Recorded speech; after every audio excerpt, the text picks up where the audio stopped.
an exciting new update for you guys. As you can probably see already here, that I know you guys have been asking me over the last several months, are you going to be getting rubber bands? Well, today I've got my rubber bands. So we are going to do a close-up of these rubber bands. And then we're going to, I'm actually going to take them off and put them on so you guys can see like what that whole process looks like. And yeah, so let's go ahead and just jump right into it. I'm going to head on over to my other sink over here on the other side because you see my filming equipment there. I'm going to head on over there because that's where my rubber bands are. So let's walk on over there and let's see, I'm going to set you guys up over here. So over here I've got my rubber bands. So I've got the Gorilla rubber bands. They gave me 2 of these. So these are the medium strength ones, and these are the ones that I'm wearing right now and the ones that are recommended for me to wear. But I also have these dragon rubber bands. So these are all these animals on them, I think, for the kids because they like the animals. But basically these are like the minimal strength. I think they even say, yeah, they say light on there. So these I have not worn yet this time around with my braces. I think I wore them when I was a teenager. I wore the lighter ones. Right now I'm wearing the Gorillas, and see, this is the open one. So basically I have these, and the idea here is, so I'm gonna get in close, I'm gonna show you guys around. And then I think I'm going to come back over and use the mirror and put them back on so I can see what I'm doing. Or just use the camera, I suppose, since I've got the camera. So here we are. And so I've got these here, and I have this triangle in the front. And basically, so what this is doing is closing my bite. So if you see here, there's like this window through the sides, and it's a little less here because this tooth is lower than it's supposed to be because they are moving it down. And then you can see there's this little space here because it's like turned. So they're moving it down. Right now it's really low, and then they're gonna turn it. Well, they're fixing my bite here. And basically what they're doing here, so I'm going to go ahead and remove these now so I can actually show you guys all around. And so when I remove these, and I remove them when I eat and when I do anything else, I brush my teeth, whatever it is, and I just hold them off. They just snap right off. And yeah. And then when I'm ready to talk or to show you guys around or eat, whatever, I take them off, and then when I'm done I just put them back on. So here we are in the front. You can see these are pretty straight. This one is too low.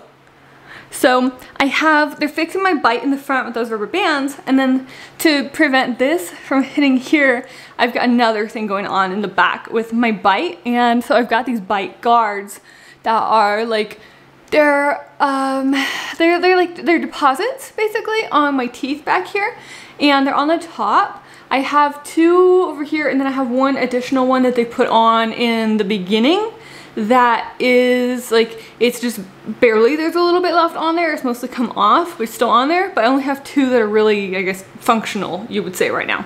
So I'm gonna try to show those to you guys so you can see what I'm talking about here. And here, there, and there, and then that. That's the leftover one. So you can see that those are preventing this tooth here from hitting these brackets. So that when I bite, and they still hit a little bit, but that's preventing that. And then what the rubber bands are doing are pulling my bite. They're pulling it like down and then also back because my bite is too far out in the front. So my orthodontist said that the width of my palate is good, thankfully, because I'm too old to have a palate expander on again. I had one when I was a teenager, and for those of you who don't know, basically the palate expander is that It's like a metal bar. It goes across the top of your mouth, and then you have a little, like a little key, and you put it into, it's a little thing in the middle that you can turn it, and you push it back each day, I think that's what I did. It was a long time ago. It's like 12, 13, 14. Oh man, maybe 15 years ago. I'm getting old, but it was a long time ago. And anyway, so they did that when I had a soft palate. So, and I think the palate becomes hard around 20, I think. Around like 18 to 20. I think it's a little bit different for each person. But basically after that, they could no longer do the palate expander, because if you know more about this, feel free to, you know, leave your input down below, especially if you are an orthodontist or dentist and you have some kind of knowledge of that. This is just my knowledge from my experience and what I've read doing my own research. But basically that palate expander, they can use it if you are a teenager or younger, and they can widen that. So I had that widened, and that also helped my bite too, because they expanded my upper palate, and I'm not sure how much it affects the bottom because it's not actually on the bottom, but they did expand that. And so my orthodontist said that that part is good. She said that it's wide enough, and so I must have retained the expansion even though my teeth relapsed. The expansion there is good, but my teeth are too far forward, so they must have moved forward. And that's what these rubber bands, which I'm going to put back on in a minute, that's what those are fixing. So they are closing that window right there. Like, I think they're lowering my teeth like a little bit, but they're mostly like they're moving them back so that it'll be more rounded in the front, like more of an even round instead of protruding a little bit more forward. So that way I won't have as much of an overbite, which I remember from when I was a teenager, when I had this first time around, that they did say that I had too much, that I had an overbite. It was too much of an overbite, so that's what it is. But they did say that I had that overbite, so that must have come back, and that's what they're fixing with these.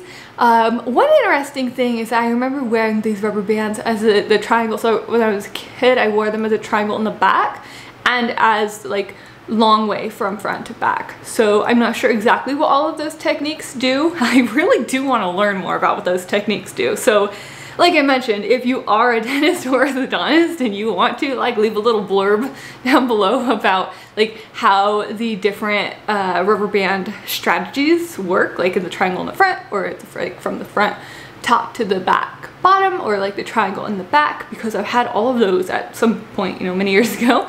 But I don't really know exactly how those work. I just know that the ones I have now I'm wearing as a triangle in the front, which I'm gonna put back on right after I show you guys inside what everything looks like so you can see my progress. All right, so we looked at the top. Let's look at the bottom. The bottom, so this is really exciting here, that this one, so you can see it has turned really far outward.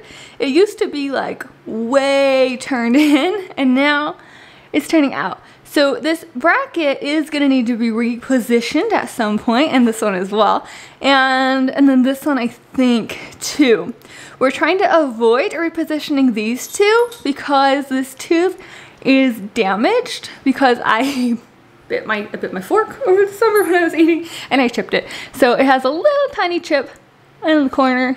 You can't really see it too well, but it also has some little cracks in it. They x-rayed it before they put the braces on, because like when I did that, I had the top ones on but not the bottom ones on. So they did examine it before they put them on, and they said that it wasn't structural, that it was okay, and they said it was safe for braces. So hopefully it is. It's too late to go back now, but they're trying to avoid as much as possible repositioning them on that tooth. And I think this one is a little bit cracked too from that fork. I need to be more careful when I'm eating and not just chomping into my food onto my fork. But yeah, so we're trying to avoid, if at all possible, repositioning those so that the brackets only have to come off one time at the very end. And yeah, so this is moving, and this is finally engaged. And this time I went into the orthodontist on, let's see, a week ago. My last video was my other visit, and I went again since then, because I've been going really often lately. But yeah, so they put on a thicker wire, And so this is moving a little more. And then here, so this is continuing. I don't know if it's turning too much right now. Mostly it's maintaining its position, and we are straightening the bite. So I think the idea here is to fix the bite, right? So that there's not as much of like a space here.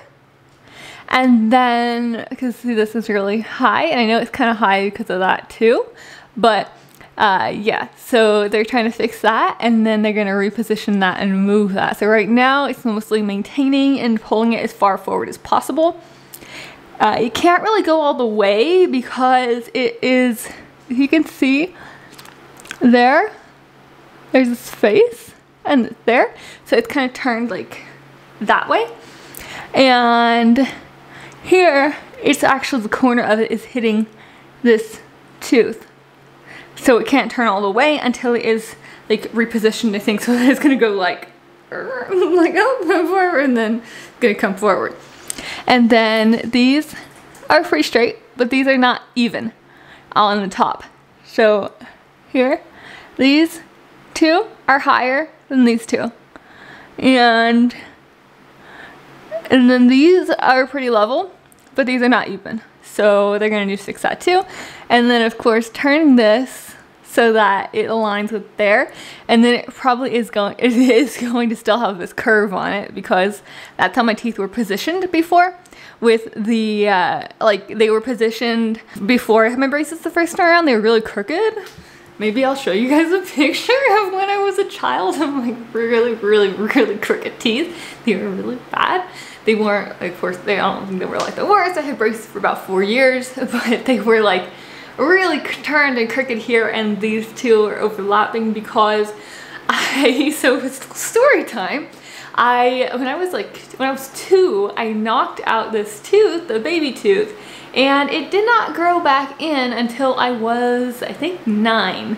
And so I think that messed up all my teeth in the front. I mean, they were already kind of messed up, like they were already gonna be crooked because the bottom were crooked, but I'm sure it didn't help. And so this didn't grow in until much later in my childhood, and then it grew in, so they didn't grow in as they were meant to. And so this was turned, and the second one behind it was also turned, and they were like overlapping. This tooth was grinding against my bottom teeth, and that's how it like curved, because it was wearing with those teeth. So it is worn down, and then it has an enamel wear on it on top of all of that, because I ate a ton of lemons as a child. And if you look at my Instagram, actually, I have been like posting pictures of my home. It's like my dad's place now, but my home and like all of the environment that lemon trees, like it's like a big, basically like an 8-acre piece of property, and we have all like trees and little like different places. And go check out my Instagram. There's all that kind of stuff on there. And also really the idea of that is to go into like, because my channel is language learning, to go into like my ancestry, which is Spanish and mostly Western European, and it goes into a little bit of that too, because my grandfather actually built the house on that property out of adobe bricks, which he made on the property. So there's really a lot of history and culture and part of like integrating that into my language as well. But so braces into language, into culture, into my family history. I ate too many lemons as a child, and that's why this has this little layer here. It's like, I don't know how well you can see it, but basically the enamel is worn away here on the front. It's lower than the rest. You'll be able to see it better once the braces come off, I think. And so that's going to be this. So this tooth is just always going to be kind of messed up, but it's okay. You don't need to be perfect, just need to have straight teeth so that they're less likely to get damaged, and it'll look better too, and it'll just make me feel better. But yeah, so that's it. Got these all getting straightened, and I got my rubber bands. I'm gonna put them back on, and I'll show you guys the process. So usually I use a mirror, but since I got my camera right here, I'm gonna use my camera. So I start in the front, and I glue it on here, and then I go to the back one, the second one, and then pop it on over the top, and that's it. And then I do the other side. So I just like to start in the front because the hook is angled backwards, so it's toward the back. So I just hook it on there, and then the other one, there we go, and then the top, and that's it. Oh, and I get off the floor because my knees are hurting. Alright, so that is it. I will be back here in about a month with another braces update unless something happens sooner. And I will see you guys back here next time.